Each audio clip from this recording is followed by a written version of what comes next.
যদি পুরুলিয়া ঘুরতে আসেন বা পুরুলিয়াতে কোনো প্রয়োজনে রাত কাটাতে হয়, তাহলে সবচেয়ে ভালো জায়গা হচ্ছে পুরুলিয়া রিটায়ারিং রুম।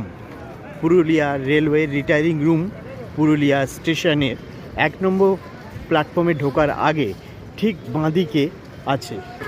এই হচ্ছে 1 নম্বর প্ল্যাটফর্মে ঢোকার রাস্তা, আর ঠিক তার বাঁ পাশে এই যে এদিকে আছে স্টেশন ম্যানেজারের ওপরে ঘরের ওপরে যে সিঁড়ি আছে সেখান দিয়ে আছে পুরুলিয়া রেলে রিটায়ারিং রুম।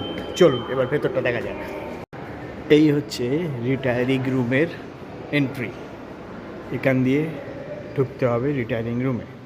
প্রথমে এখানে দেখবেন ক্রিউ গার্ড রুম, তারপর AC retiring room, non AC retiring room, আর ঠিক তার পরেই আছে ডরমিটরি রিটায়ারিং রুম, যেখানে 12 ঘন্টার জন্য 107 টাকা 107 ভাড়া দিয়ে আপনি স্বচ্ছন্দে থাকতে পারেন।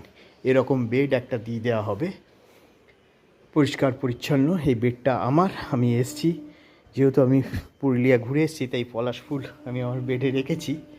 আর এই রকম একটা লকার আপনাকে দেওয়া হবে, যেই লকারে আপনি জিনিসপত্র রেখে খাওয়া দাওয়া করতে যেতে পারেন।